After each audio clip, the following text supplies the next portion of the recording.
Hi, folks. Kip Rasmussen here. I'm a licensed mental health professional, marriage and family therapist to be specific.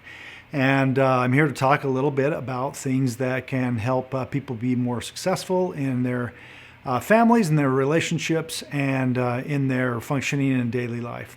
So today I'd like to talk a little bit about defeating procrastination.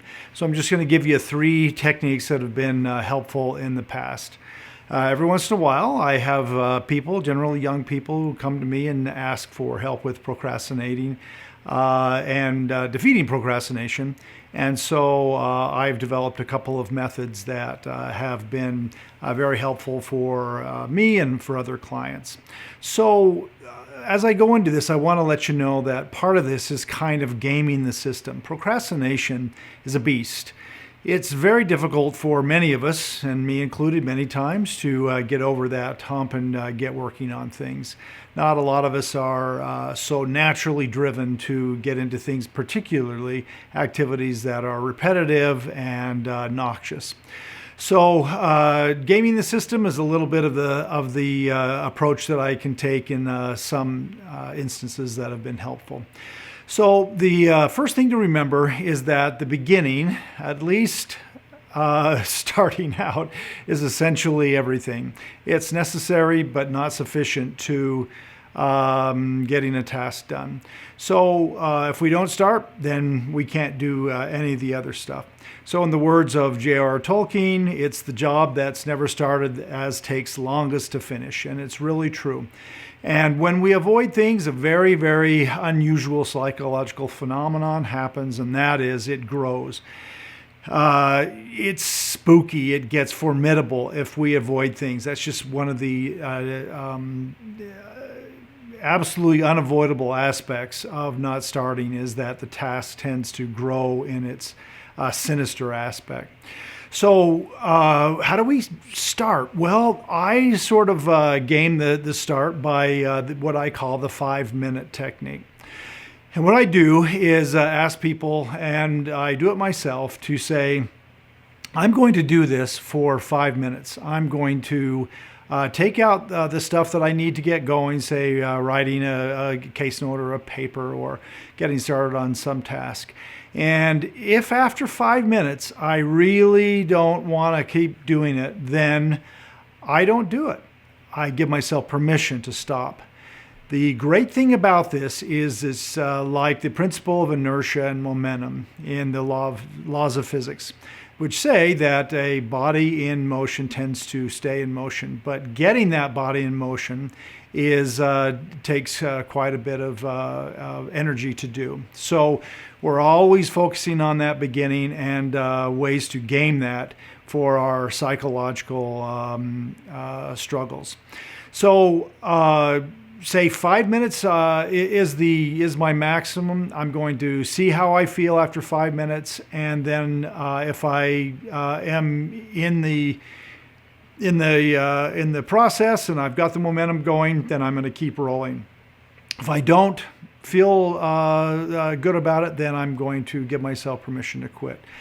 The great thing is that once we start, it's just an amazing phenomenon that we continue to go. He's like, okay, I'm going to do this, and it can be 20 minutes later, 30 minutes later, an hour later, and sometimes after the whole task is finished, before we end, and that is a really great feeling.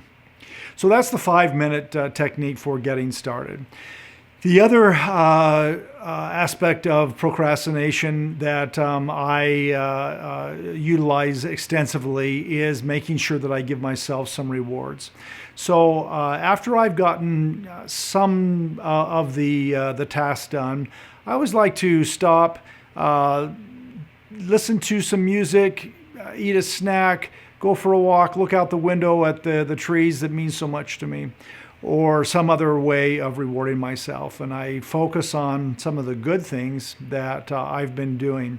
And it's really a wonderful feeling, and again, can make the task not so unpleasant. So that is giving ourselves the reward aspect of things. Now, the third thing that I will talk about in this video today is to focus on progress.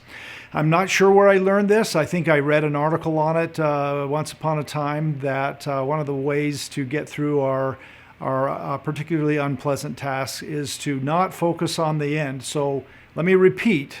Not focus on the end goal. A lot of people who talk about procrastination and achievement talk about setting goals. And that's a wonderful thing. I don't want to diminish or discount that aspect of getting things done.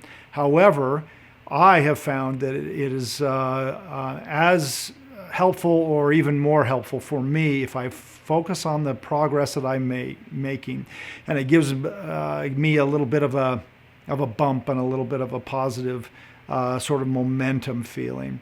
So if I have, I don't know, 8 case notes or something like that to finish, and there are 3 fields per case note.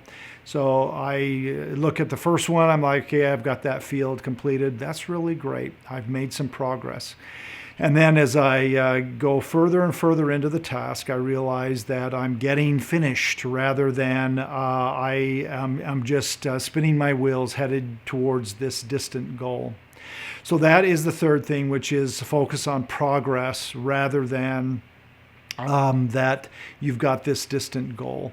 I found it to be immensely helpful. So just to reiterate, just to summarize, tell yourself 5 minutes is all you're going to do, and then you're going to evaluate whether you want to keep going.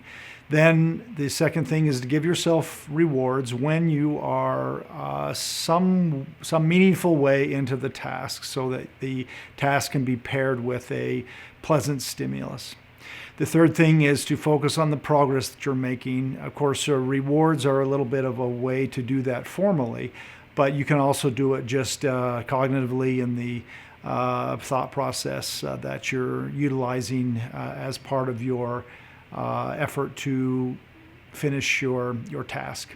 So that's one way to, I guess 3 ways to attack procrastination, and they've been very, very helpful for me. I will do another video, a part 2 on this. I don't want to overwhelm people with too many aspects of a given issue, where I'll do 3 or 4 more techniques for getting through procrastinating. So good luck. I know you can do it. You've done it before, and you can do it again. This might make things a little bit easier for you.